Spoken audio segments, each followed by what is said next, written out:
So Jack Dorsey is officially out as CEO of Twitter.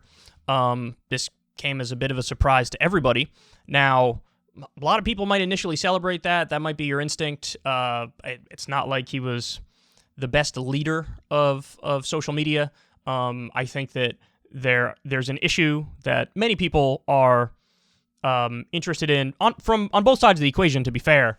But the idea of freedom of speech and censorship and deplatforming and the way the various algorithms work and whatever features they're considering rolling out on Twitter, there's obviously, it's a hot button topic. The media almost universally wants to restrict speech more because of a problem of misinformation and disinformation. I think at this point, most people on the right, at least online, are against all that stuff because they feel like it hurts them disproportionately. And a lot of people on the left are also against any of the censorship and the deplatforming and the shitty algorithms, namely because anybody who questions power is really who gets the shaft. And if you're really on the left, you question power, so you're on the chopping block as well. Now, there are some people, elite liberal media is obviously in favor of the restrictions, and there are some people on the liberal side who are in favor of the restrictions. But Jack walked that line incorrectly. I mean, I really don't think you can make a strong enough argument to justify the fact that the Taliban is still on Twitter and Donald Trump is off. I mean, Donald Trump is terrible. He's a war criminal. He's evil. The Taliban are all those things as well. And it seems very arbitrary what they determine is, something that gets you the internet death penalty versus something that gets you a week suspension or a few days suspension versus something that you just get no punishment at all and are allowed to stay on. So I don't think Jack was particularly good at his job. However, having said that, whoever's replacing him might be worse. So take a look at this. This is former CTO and new Twitter CEO. His name is I'm going to butcher it, and I apologize for that, but Parag Agrawal. In November 2020, he said the following, quote, "Our role is not to be bound by the First Amendment, focusing less on thinking about free speech, but thinking about how the times have changed." Uh-oh. So again, we already have an issue with just how much people are being banned and censored and deplatformed and maybe even shadow banned. And there was already, remember the scandal where you had leaks, the Hunter Biden laptop leaks came out just before the election. And regardless of what you think of the substance of those leaks, because look, in my opinion, it's half legitimate, half totally illegitimate. The illegitimate part is all the whatever naked stuff he was doing, whatever personal private pictures were on there, whatever drug use implication was on there.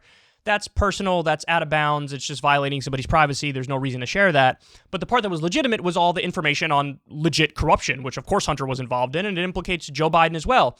And we know that these leaks were real. Well, Twitter, along with Facebook and others, they just totally shut down the ability to share that article right before the election. I mean, that is election interference and engineering, and totally ruins the idea of this open marketplace in public square where you're supposed to be able to share information freely. And that was totally illegitimate, but they did it. Now, if I'm not mistaken, I think Jack actually apologized for that. So maybe he didn't agree with the action behind the scenes and somebody else was directly in charge of making that decision, and then he realized, well, I don't agree with this, and they acted. Now, maybe I'm wrong about that. You guys correct me in the comment section, because it may have been between Facebook and Twitter and maybe one other social media outlet. I think one of them pulled it down and still hasn't apologized and didn't allow the sharing of it, and one pulled it down but then eventually let it go and started allowing people to share it and apologize for it. I think it was Twitter that apologized for it. So anyway, the picture I'm trying to paint here is that Jack made some bad decisions or was responsible for some bad decisions, but at least nominally speaking, he did pay the lip service to, we got to lean on the side of free speech as much as possible. And to be fair to him, here's a good comparison for you. So when Alex Jones was banned on all the platforms, I think Twitter was the last to hold out before they banned him. But on YouTube, any of the Sandy Hook segments that Alex Jones did, they were pulled down universally across the board on YouTube. Now, how do I know that? Well, look, I covered Alex Jones more than anybody because I've been doing this for a decade. And I remember when the Sandy Hook stuff happened, Media Matters put together a compilation of all the Sandy Hook stuff that Alex Jones has said. And it was all, I mean, it's exactly what you think it is. It's like, it's a hoax, it's a conspiracy, the kids didn't die, and they're crisis actors, and they're just doing this to get your guns. And it was like, for an extended period of time, probably months, he was making this argument on his show. So Media Matters spliced together all of it in a 3-4 minute clip, whatever it was. I ran it on my show, and I did commentary on it. And I remember recently I needed to bring that up again in the context of an Alex Jones story. I went to go find it. It was gone. Then I tried to look up the original Media Matters clip. Gone. And so now think about that. They're not just saying, look, we're gonna pull it down because of what his viewpoint advocacy and what he's saying here. I literally covered the clip to debunk it and say he's a piece of shit and say it's wrong. And they treated me taking the opposite position on it as akin to him promoting those ideas. So that's, to steal the old Obama phrase, that's like you need a scalpel and you're using a hatchet, right? And so that's the censorship and deplatforming that is run amok, where you're just cracking down on freedom. Like, I can't debunk Alex Jones? That's how shitty the algorithm is? Well, you know where I was able to find the clip? Twitter, it was still up. That compilation of him saying the stuff about Sandy Hook. And remember, it was put together by Media Matters to expose what he was saying, not to, promote it. So they're slightly better than other social media outlets, but that's a low bar. It's like being the tallest kid in kindergarten. Well, now, guys, it's literally already changing in front of our eyes. So Twitter Safety said the following, and this is the day after Jack stepped down and this new person takes over. Twitter Safety says, beginning today, we will not allow the sharing of private media, such as images or videos of private individuals, without their consent. Publishing people's private info is also prohibited under the policy, as is threatening or incentivizing others to do so. Now, let me break this down for you. You guys know I'm a free speech absolutist. I'm the free speech bro. Having said that, I never, under any circumstances, said it was okay to do libel, slander, defamation, direct threats of violence, and I'd even add to that list doxing, because that is implied in that as a direct threat of violence. So those things are not okay. So I have no issue with it. Basically what they're saying is you can't dox. Great. The first thing they said there, though, we will not allow the sharing of private media, such as images or videos of private individuals, without their consent. Well, hold on now. Hold on.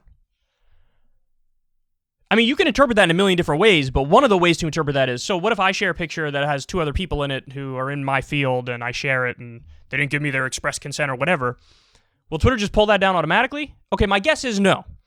But if one of them puts in a complaint or something, maybe they pull it down then. Okay, but we're just getting started here. Under this logic, this kind of destroys journalism, because the whole idea of journalism, in theory, at its best, is supposed to be to give facts, news, and information on institutions, governments, powerful elites, Wall Street, the military-industrial complex. With this new policy implemented, they say we will not allow the sharing of private media, such as images or videos of private individuals, without their consent. I don't think almost any of the major news stories of the past few decades would be allowed given these facts. I mean, certainly you can't, for example, you find a politician, somebody finds out a conservative politician is in a sex scandal, and they release a picture.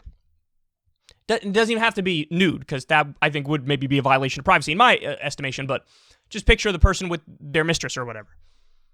Under this, they'd say no. Under this, obviously the Hunter Biden leaks, not only would they pull it down, but they wouldn't apologize for it afterwards, they just keep it down. I'm not sure Glenn Greenwald and Edward Snowden's NSA leaks that showed the government is spying on all of us illegally and unconstitutionally, I'm not sure that would get through this. I'm definitely sure that the WikiLeaks of the DNC emails, where we learned about all the fuckery behind the scenes, how they were trying to screw Bernie Sanders and just give the election to Hillary, never would they allow that, because they would say, look, this is private, communications between individuals, and you're not allowed to post it. Even if it's exposing the powerful and it's something that the public has a right to know, they would say, no, we don't want to do it. So, I mean, this is a disaster. This is exactly what Agrawal said he was going to do, which is, we're not going to be as committed to free speech. We're much more committed to what was the terminology he uses? I don't want to put words in his mouth. He said, our role is not to be bound by the First Amendment, focusing less on thinking about free speech, but thinking about how the times have changed. He goes on to say something about like fostering, because I went to go check the quote to make sure it wasn't out of context and they weren't like misconstruing it. No, that's in context. He was like, we need to foster a positive environment or something to that effect. Well, sometimes there are debates that go on and people have passionate takes and people are not having a pleasant time, but that's part of being a human and being an adult and being alive and fleshing out ideas. They don't want that. Look, the trend is going to get worse and worse and worse. I truly believe that. We've experienced it firsthand at this show. As soon as YouTube rolled out their new rules, after all the bitching and the moaning from media about all the spread of misinformation and disinformation, which is a real problem. I'm not saying that stuff is not a real problem. Of course it is, whether it's QAnon or the January 6th stuff or Russiagate, whatever it is. Like, there is a lot of misinformation and disinformation, but you can't create a ministry of truth because who's going to fact check the fact checkers? Who's going to watch the watchmen? They get shit wrong all the time. So, soon as they rolled that out, of course, all of independent media, new media took a hit because now in the algorithm, they prioritize authoritative news sources. Now, I have a YouTube rep, lovely guy. He swears up and down that's not what's happening. I don't even think they tell the YouTube reps the truth. I think they keep them in the dark because their whole idea is like, look, go please the content creators no matter what. And so I'm not saying it's nefarious. I think my YouTube rep truly believes that there's not some sort of hierarchy. But when I've been doing this for a decade and I know the way the waves of growth work, of course, election years, you gain a lot more subs than non-election years. But there is, once you hit a certain point of growth, you do have exponential growth and you do have like almost a guaranteed amount of spreading to new people and new subscribers. And not just for me, but others in this space, we hit a fucking wall. And we hit a wall because now we're just shown to fewer new people. So there's not as big of a pool of new people to come look at the show and you got nowhere to go. There's no growth. But they justify that and rationalize that by saying, look, they're independent media, they're new media. We don't know what they're saying. We can't trust them. A lot of people lie. A lot of people spread misinformation and disinformation. There's been 1,000 hit pieces on us over that. We want to please the advertisers and get the media off our back. So let's just prioritize CNN and MSNBC and Fox News and call it a day. So in other words, the same thing people were trying to escape when they left traditional media, now they're being force-fed it here. So, and that's just YouTube I'm talking about. Obviously, Twitter has its own problems. Facebook, in some ways, Facebook has the opposite problem. They actually prioritize some of the worst charlatans, like the far-right outlets, whether it's Daily Wire or whatever. They're always in the top 10. So what we're dealing with here is not good, because I think the trend is going to get worse and worse and worse. Less free speech, less open dialogue, more force-feeding of certain narratives. And I really do think that they smugly think they're protecting the country by clamping down on misinformation and disinformation. And I think they're truly naive and ignorant to the fact that oftentimes misinformation and disinformation comes directly from the so-called authoritative sources. That's what happened with Russiagate. Turns out it was total bullshit. By the way, that fact has now come to fruition. I used to be one of just a handful of people who were saying, this is all bullshit on the left. Well, now there's been Politico elsewhere. The whole Steele dossier, it's imploded. There were hundreds of thousands of dollars were paid. Literally, Democratic operatives came up with the idea that, Trump is Putin's puppet, and here's the evidence of it. It was all made up. It was totally made up. Now that's all coming to light. So that was the dominant narrative in media for years. They were spreading misinformation and disinformation. There will be no reckoning for that. And they'll still be propped up as the gold standard of news.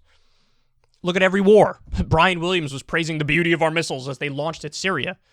How's that not, promoting violence or whatever? How's that not a misleading narrative? How's it not a misleading narrative to build a propaganda case for the Pentagon and the CIA every time they want to go to war based on things that we know are not true now? So there is a misinformation problem and a disinformation problem, and it comes from every corner of the internet.